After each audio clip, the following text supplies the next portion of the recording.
They told us to be the Proverbs 31 woman, but they forgot to mention the burnout, the poverty, and the shame that comes with it.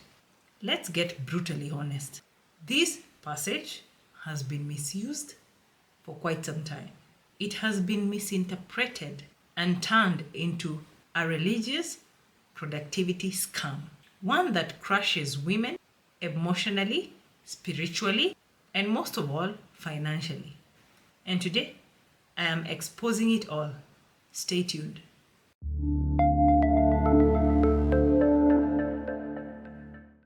Hi, I'm Miss Wangui Muithathi, and welcome back to my channel. Let's talk about the productivity trap. Here is where the distortion begins. You see, Proverbs 31 is not a checklist for daily godliness. It's a poetic portrait of a woman's lifetime of work.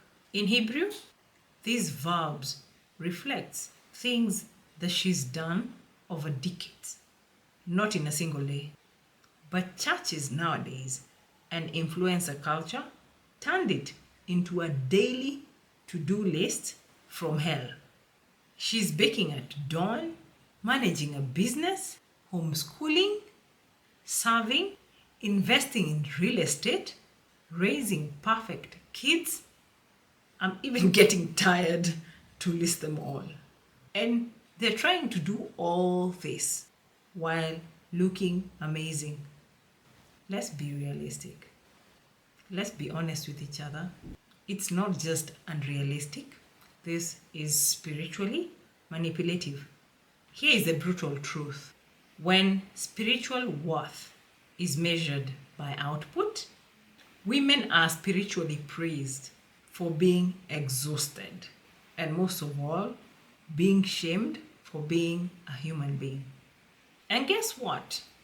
Who benefits when the women are too busy, too tired, and too ashamed to ask about money?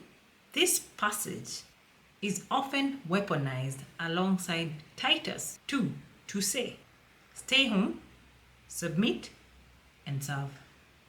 Some pastors literally say a woman who's working outside the home is rebelling against God. But did we all read the same text?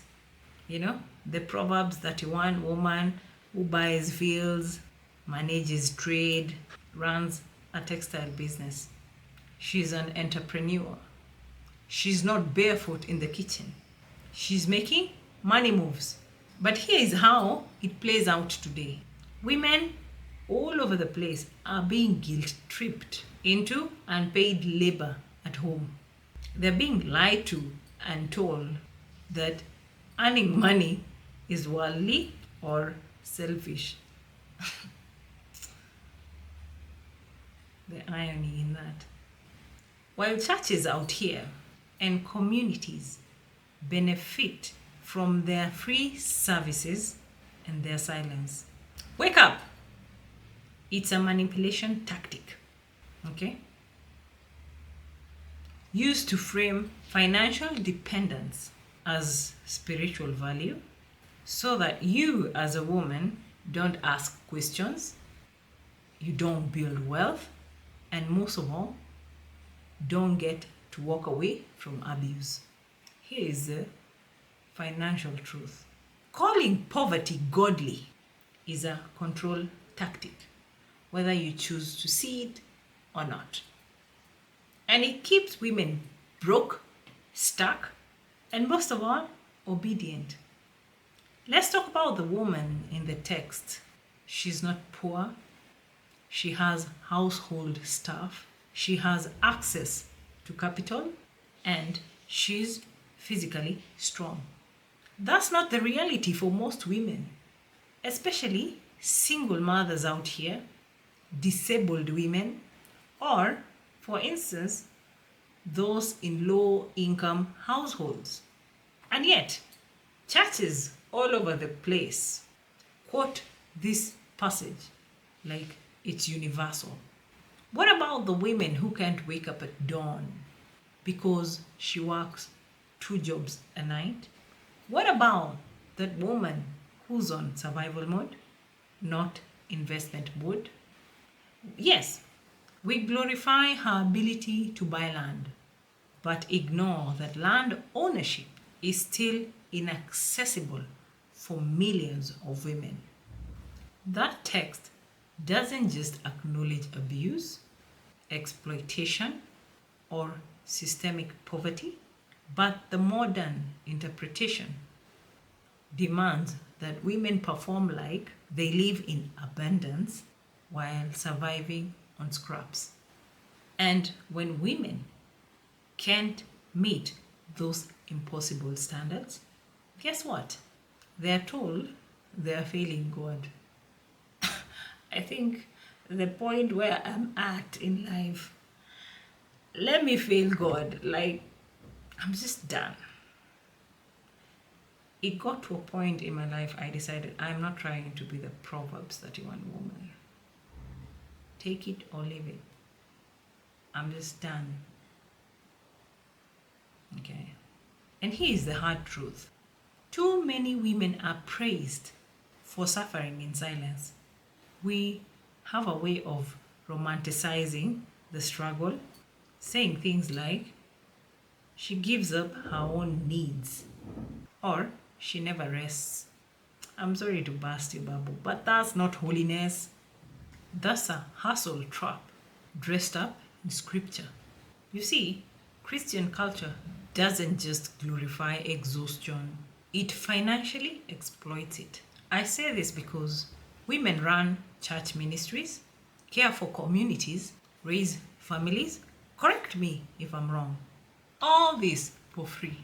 Meanwhile, men are paid to preach sermons on her virtue. So tell me, who's fooling who? And don't get me started on how women are told to tithe into churches that don't invest in their empowerment, churches that don't pay them for their labor, and most especially, churches that don't support them when they leave toxic relationships or toxic homes. Here is another truth. Spiritual guilt becomes an economic weapon. You give, give, give, and somehow you still broke, still blamed, and still stuck. Let me tell you what Proverbs 31 woman is really about. It's not about women's roles, it's about wisdom. The book of Proverbs starts with wisdom personified as a woman, and it ends with a woman who embodies wisdom in real life. The Hebrew word used here, Chayil, Chayil, C-H-A-Y-I-L, means valor, strength, warrior. This is a call for everyone, for every woman, to live with courage, excellence, justice, and most of all, with purpose. So, reducing it to biblical femininity is not just a mistake. It's a betrayal to the entire book's meaning. Okay? So what do we do instead? We reclaim the passage, not as a mold to fit into, but a mirror reflecting God's wisdom in all forms of work, resilience, and impact. That includes women who build businesses from scratch, women who rest as resistance, women who say no to unpaid emotional labor, and most of all, women who seek therapy and financial literacy, and not just cooking classes. Okay?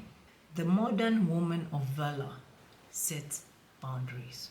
Okay? She will set boundaries, negotiate salaries, walk away from spiritual manipulation, and builds wealth, not just for herself, but for her community.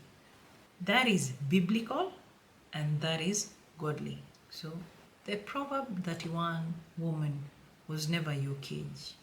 She was, or she is, your invitation. An invitation to wisdom, faith, courage, and most of all, freedom. The problem isn't her. It's the way she's been used to trap, silence, and spiritually manipulate.